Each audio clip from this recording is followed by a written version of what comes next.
नमस्कार सूद सर, आपका बहुत-बहुत स्वागत है। नमस्कार जी, शुक्रिया आपका बहुत-बहुत। सूद सर, कनाडा में इंडियन काउंसलेट के बाहर जो खालिस्तानियों ने कोशिश की तलवार से मारने की, उसको कनाडा पुलिस ने विफल कर दिया है। वीडियो भी सामने आ रही है और उसके बाद उन खालिस्तानियों की काफ़ी पिटाई भी हुई है। तो क्या अब यहाँ पे जो ट्रूडो गवर्नमेंट है, वो समझ रही है कि ये लोग हमारे लिए ही खतरा है और अगर उस टाइम पे कुछ हो जाता, तो इंडिया और कनाडा के रिलेशन पे क्या फ़र्क पड़ता अगर वो सफल हो जाता हमला तो? देखिए, अगर सफल हो जाता हमला, तो हमारे डिप्लोमैटिक रिलेशंस टूट जाते और कनाडा की पूरे वर्ल्ड के अंदर इंसल्ट होती, क्योंकि हम तो कह रहे थे जो खालिस्तानी है, ये टेररिस्ट हैं और ट्रूडो इनको सपोर्ट कर रहा था। इससे ट्रूडो का इलेक्शन में डिफीट भी हो जाती, जो अगला इलेक्शन होना है वहाँ पे, और इनका मज़ाक उड़ता पूरे वर्ल्ड के अंदर। खालिस्तानियों ने वहाँ के जो हाई कमिश्नर है, उसके ऊपर अटैक करने की कोशिश की तलवार से। वहाँ पे सिक्योरिटी फोर्सेस अलर्ट थी, पता उनको था और इसलिए अवर्ट हो गया। खैर, जो हुआ अच्छा हुआ और खालिस्तानी एक्सपोज भी हो गए। लेकिन दूसरी तरफ देखो कि कनाडियन गवर्नमेंट क्या कर रही है। एक निज्जर के ऊपर इन्होंने फिल्म बनाई 45 मिनट की और उसको इन्होंने सीबीसी के थ्रू, सीबीसी एक उनका चैनल है स्टेट का, उसके थ्रू इन्होंने ट्विटर पे डाल दिया और बाकी जगह डाल दिया। लेकिन इंडियन गवर्नमेंट इसमें इंटरवीन कर गई और उन्होंने ट्विटर को अप्रोच किया और इस फिल्म को स्क्रीन होने से रोक दिया। बाकी देख सकते हैं, लेकिन इसके अंदर पन्नून की भी स्टेटमेंट थी, बहुत सी बातें थी, एंटी इंडिया इसके अंदर प्रोपेगेंडा चल रहा था और इस जो फिल्म है, इसको बंद करके इंडिया ने तो प्रूव कर दिया अपना। लेकिन ट्रूडो झूठा आदमी, मक्कार आदमी, बेईमान आदमी, जो कनेडियन को, जो वहाँ पे खालिस्तानी को सपोर्ट कर रहा है, हिंदुस्तान को डिस्टेबलाइज करने की कोशिश कर रहा है, ये एक्सपोज भी होता है। लेकिन दूसरी तरफ ये उसी ट्रेंड पे चला हुआ है और इसका ट्रेंड तब खत्म होगा जब ये पावर से हटेगा, क्योंकि इसका लगता है कि इलेक्शन इस साल के एंड में है और ट्रूडो की पूरी उम्मीद है कि ये पावर से बाहर आ जाएगा और तब इंडिया और कनाडा के रिलेशन भी इंप्रूव होंगे और खालिस्तान की एक्टिविटीज के ऊपर वहां पे रोक भी लगेगी। मतलब जो उन्होंने हमला किया डेफिनेटली उससे तो इनकी बदनामी होती ही होती। लेकिन अभी जो खालिस्तानी हैं, वो दिखाई दे रहे थे कि एक खालिस्तानी ये भी देखा गया जो लाल किले पे झंडा फहराया था, दीप संधू था। दीप संधू के साथ एक और था जिसका नाम था भुल्लर। अब उसको आम आदमी पार्टी ने टिकट दी है, वहाँ पे पंजाब से। तो ये खालिस्तानियों को सपोर्ट करना केजरीवाल के द्वारा ये प्रोपेगेंडा है या फिर इसके पीछे की सच्चाई भी है और ये खालिस्तानियों के ऊपर क्या-क्या कार्रवाई कर रही है अभी भारत सरकार? देखिए, भारत सरकार तो अपने से कार्रवाई कार्रवाई कर ही रही है, लेकिन ये तो कुमार विश्वास ने कहा था कि केजरीवाल की पार्टी के लिंक्स हैं खालिस्तानियों से। और जब ये पंजाब में पावर में आए थे, तो उस टाइम पे पन्नून की स्टेटमेंट भी आई थी कि हमने आम आदमी पार्टी को 100 करोड़ रुपए दिए इलेक्शन जीतने के लिए और इलेक्शन के अंदर उन्होंने यूज़ भी किए इस पैसे को। और इसमें कोई डाउट की बात नहीं है कि अगर खालिस्तानी यहाँ पे इस टाइम पे शोर मचा रहे हैं इंडिया और इंडिया के बाहर, तो इसको फॉरेन से भी सपोर्ट है और अंदर से भी सपोर्ट है। अंदर से मैं ये नहीं कहता सिखों की सपोर्ट है, कुछ पॉलिटिकल पार्टी से सपोर्ट है। लेकिन दूसरी बात, जो अमृतपाल सिंह था, उसको अरेस्ट कर लिया गया था। साथ में उसके 9 और उसके कोलीग्स थे जिनको अरेस्ट किया गया था और इनको अरेस्ट करके डिब्रूगढ़ जेल में असम के अंदर भेज दिया गया था और ये 10 के 10 आदमी डिब्रूगढ़ जेल में बैठे हैं। लेकिन वहाँ से कुछ खबर आई है कि जो एसपी था डिब्रूगढ़ जेल का, उसको सस्पेंड कर दिया गया और सस्पेंड इसलिए कर दिया गया कि उसके जेल के अंदर अमृतपाल सिंह को वहाँ पे सिम कार्ड दिए गए, एक कीपैड फ़ोन दिया गया, एक टीवी रिमोट दिया गया, साथ में कीबोर्ड दिया गया, स्पाई कैमरा पेन दिया गया, पेन ड्राइव दी गई, ब्लूटूथ का हेडफोन दिया गया और स्पीकर्स दिए गए। ये उसके पास से मिले, क्योंकि इनको शक हुआ तो इन्होंने उसके सेल है वहाँ पे सीसीटीवी कैमरास, हिडन कैमरास लगा दिए थे और पूरी की पूरी रिकॉर्डिंग कर ली थी। तो इसीलिए जो एसपी है, क्योंकि इंचार्ज वही था, उसको सस्पेंड कर दिया गया और इसमें पूरी उम्मीद है कि एसपी इन्वॉल्व है। अगर एसपी इन्वॉल्व नहीं होगा, कम से कम उसके इंपॉर्टेंट लोग इन्वॉल्व होंगे और जो रिस्पॉन्सिबिलिटी बनती थी वो बनती थी वहाँ के एसपी की। लेकिन दूसरी एक और खबर आ रही है कि वहाँ पे 10 आदमी है जेल के अंदर, सारे के सारे सिख, वो बैठे हैं, खालिस्तानी बैठे हैं और इसमें एक तो अंकल है अमृतपाल सिंह का, साथ में उसके 8 और लोग हैं और इसमें से 3 लोग बीमार हो गए क्योंकि वहाँ पे एक बैठे थे हंगर स्ट्राइक पे और डिमांड कर रहे थे कि उनको पंजाब की जेल में रखा जाए, लेकिन गवर्नमेंट ने उनकी बात नहीं मानी।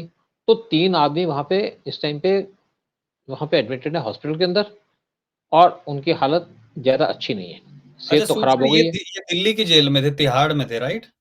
नहीं, ये इनको वहाँ रखा गया है, डिब्रूगढ़ की जेल में, वहाँ भेजे गए थे सब के सब। ये इन पंजाब है, अमृतपाल सिंह, कहाँ पे? डिब्रूगढ़ जेल है असम के अंदर। असम, और ओके, ओके। ये बिल्कुल ये एक्चुअली वहाँ पे इसलिए रखा गया कि इनकी वहाँ पे अप्रोच नहीं होगी। यहाँ तो काफ़ी कुछ मैनेज होता था दिल्ली के अंदर, और दिल्ली में जेल में रखते तो अरविंद केजरीवाल की गवर्नमेंट है यहाँ पे, केजरीवाल की है, कंट्रोल तो हाँ। करती है। और वहाँ पे भी पंजाब के अंदर भी ये सिचुएशन थी, तो इनको स्पेशली एनएसए के अंदर वहाँ रखा गया। और लेकिन यहाँ वहाँ ये था कि एक तो आम सिख वहाँ जा नहीं पाएगा, क्योंकि असम के जो लोग हैं वो उनकी हाइट और बिल्ड थोड़ी छोटी है, और हुँ, इसी तरीके से कुछ सिख भी रहते हैं वहाँ पे। उनका भी हुँ, जो स्ट्रक्चर है, वो थोड़ा छोटा ही है। तो इसलिए वहाँ पे आम आदमी तो जाएगा नहीं, जो सरदार होगा वो जाएगा नहीं, जाएगा तो हुँ, आइडेंटिफ़ाई हो जाएगा। और वहाँ हुँ, पे लैंग्वेज का बैरियर भी है, असामी बोलते हैं वो लोग। लेकिन फिर भी इन्होंने जिस तरीके से वहाँ के लोगों को इम्प्रेस करके या वहाँ पे घुस-पैठ करके इनको सिम कार्ड और बाकी चीज़ें दे दी। लेकिन अब वहाँ पे एसपी को सस्पेंड कर दिया गया। और एक और इम्पोर्टेंट खबर है जो है ब्रिटेन से। देखो, आपके ऑस्ट्रेलिया के अंदर तो ऐसा था कि जब इनके प्राइम मिनिस्टर आए थे ऑस्ट्रेलिया के इंडिया के अंदर मार्च 2023 में, तो उनको पीएम मोदी ने स्पेशली कहा था कि आपके देश के अंदर खालिस्तानी मंदिरों पे अटैक कर रहे हैं, और ये वहाँ पे एक अपना खालिस्तान का एजेंडा चला रहे हैं। तो उन्होंने इसके ऊपर एक्शन कर दिया था। न्यूज़ीलैंड के अंदर तो ख़ास सिख है नहीं, तो वहाँ पे तो कुछ नहीं हुआ। लेकिन यूके के अंदर काफ़ी गड़बड़ हुई थी।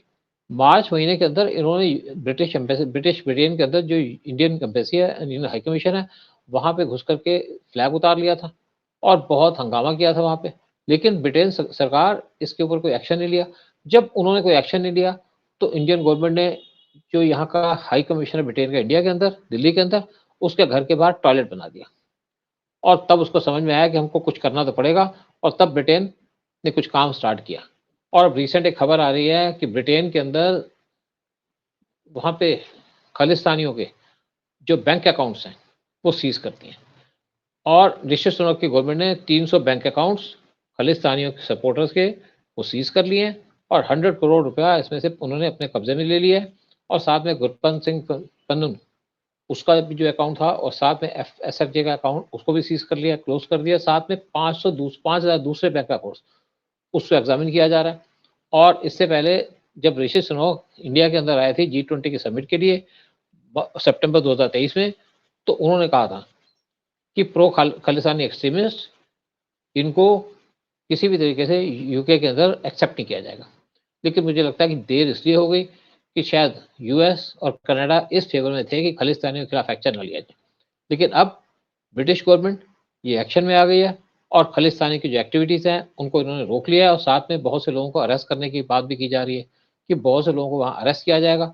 और वैसे अगर इंडियन गवर्नमेंट की बात करो, तो इंडियन गवर्नमेंट ने तो बहुत से लोगों के जो पासपोर्ट्स हैं या उनके वीज़ाज़ हैं, उनको कैंसल कर दिया। तो दिक्कत तो होगी इनके साथ, लेकिन सिर्फ 2 जगह, यूएस और पर्टिकुलरली कनाडा, यहाँ पे खालिस्तानी अब भी एक्टिव हैं, क्योंकि कनाडा स्पेशली इनको सपोर्ट कर रहा है, इनको प्रोटेक्ट कर रहा है, इनको ज़्यादा से ज़्यादा हेल्प कर रहा है। सूद सर, कनाडा में इन सिखों की वोट भी बहुत ज़्यादा है, क्योंकि एक वही, तरीके से मिनी पंजाब कहा जाता है और कई इलाके तो ऐसे हैं कि वो वहाँ पे तो इन्हीं का प्रभुत्व है और इसीलिए शायद कनाडा सरकार को पता है कि अगर इनके खिलाफ गए, तो सरकार गई ही गई। तो इसका मतलब वो जैसे यहाँ पे हो रहा है, अपनी सरकार बचाने के लिए कुछ भी करते हैं, तो वहाँ पे भी सेम चीज़ हो रही है। काहे का वो डेवलप्ड देश है, जब इन्हीं चीज़ों के वजह से जब यही सब करना है तो। देखो एक और बात है ना कि जो ट्रूडो है, ट्रूडो की गवर्नमेंट वहाँ पे माइनॉरिटी में है, और सिखों के वहाँ पे कुछ एमपीज़ वगैरह भी हैं, और ये कहा जाता है कि 5 मेंबर ऑफ पार्लियामेंट इसकी गवर्नमेंट में वहाँ पे मिनिस्टर बनाए गए हैं। और इसी दूसरी बात है कि इसको जो वहाँ पे आपके गुरुद्वारे हैं, वहाँ से फंडिंग आती है ट्रूडो को, इसलिए भी उनको सपोर्ट कर रहा है। वैसे देखा जाए तो यूके जो कनाडा है, वहाँ पे जो रूल्स हैं, वो बड़े ईज़ी रूल्स हैं। अगर कोई भी कनाडा के अंदर चला जाए, वहाँ पे बाय लैंड, एयरपोर्ट या दूसरे तरीके से, और अगर वो एंटर कर जाए और वहाँ पे वो कहे मुझे असाइलम चाहिए, तो असाइलम मिल जाता है। और देखा जाए तो कनाडा के अंदर बहुत से पाकिस्तान के लोग भी हैं, आईएसए के एजेंट्स हैं वहाँ पे, और जो कुछ बलूच बैठे हैं, उनके मर्डर भी किए गए वहाँ पे। लेकिन कनाडियन माउंटेड पुलिस यानी कि जो उनकी इंटेलिजेंस है, उन्होंने इन मर्डर्स के खिलाफ कभी कोई एक्शन नहीं लिया, उनको फ्री हैंड दिया हुआ। और इसी तरीके खालिस्तानियों को भी वहाँ पे फ्री हैंड है कनाडा के अंदर। लेकिन कनाडा इसको भुगतेगा कुछ सालों के बाद, जब ये सिख इनके सिर पे बैठ जाएंगे, और इनके सिर पे कृपान रख देंगे और इनका जो पूरा सिस्टम है उसको खराब कर देंगे। इसी तरीके से जो पाकिस्तान के ऐसे के लोग हैं वो भी यहाँ माहौल खराब करेंगे। कनाडा के अंदर आज नहीं तो कल नहीं तो परसों। वैसे यूके के अंदर आप बात करो तो यूके के अंदर बहुत सी जगह के अंदर हालात बहुत खराब है, इस्लामिस्ट के द्वारा और कुछ सिखों के द्वारा, यानी कि खलिस्तानियों के द्वारा। राइट। तो आशा करते हैं कि भारत में भी इसके ऊपर लगातार कार्रवाई होती रहेगी और दूसरे देश भी हैं वो जैसे अभी साथ दे रहे हैं वो ऐसे ही साथ देंगे ताकि इन लोगों को सबक सिखाया जा सके। बहुत बहुत धन्यवाद आने के लिए और सारी जानकारी देने के लिए सूद सर। जय हिंद, जय भारत। जय हिंद, जय भारत। नमस्कार।